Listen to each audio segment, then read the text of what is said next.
મેં જ્યારે મારા સનનું એડમિશન લીધું યુક્રેનમાં, તો ત્યાં પોતે જ નિર્ભય સર ભણેલા હતા અને એમણે એટલી જવાબદારી બી લીધી કે ભાઈ તમે એની ચિંતા જ ના કરો કે ત્યાં આગળ ત્યાંનું વાતાવરણ છે કે ત્યાં રહેવાનું કે કશું બી કોઈ ચિંતા ના કરો કે હું પોતે ત્યાં ભણેલો છું અને ત્યાં બધી સગવડ સારી છે. એટલે થોડોક વિશ્વાસ બેસો, 2-3 મિટિંગે તો ફાઇનલ કરી દીધું હતું કે હવે આપણે એડમિશન લઈ લઈશું અને ત્યાંથી જ ભલે બહારથી એ કરે. એટલે યુક્રેનમાં BSMUમાં એડમિશન લીધું હતું એનું. ત્યાં 3 વર્ષ ભણ્યો અને તમને ખ્યાલ હોય તો બધાને કે ફર્સ્ટ યરમાં જ કોરોના આવ્યો હતો. એ વખતે નિર્ભય સર પોતે ત્યાં હાજર હતા અને બધાને સાથે સેફલી અહીંયા પાછા લઈ આવ્યા હતા.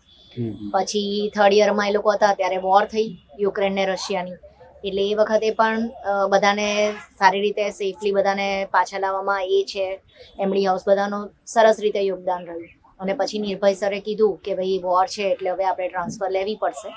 તો એમણે જાતે જઈને ઉઝબેકિસ્તાનમાં સમરકંદ યુનિવર્સિટી જે SSMUમાં ધ્રુવીલનું અત્યારે એડમિશન લીધેલું છે અને ધ્રુવીલ ફાઇનલ યરમાં ત્યાં છે, તો એ પોતે ત્યાં રહ્યા હતા. 1 મહિનો ત્યાં રહ્યા. એમણે બધું તાગ મેળવ્યો કે ભાઈ કેવી રીતની અહીંયા આગળ લોકાલિટી છે, કે છોકરાઓને કોઈ અડચણ પડે એવી છે કે નહીં, કે લોકલ પબ્લિક કેવી છે. તો એમણે બધું જ કરી, સ્ટડી કેવું છે, યુનિવર્સિટી કેવી છે, સ્ટેટ યુનિવર્સિટી છે કે નહીં, બધું જાણીને પછી પાછા આવ્યા અને એમણે ડિક્લેર કર્યું કે ભાઈ આપણે હવે ટ્રાન્સફર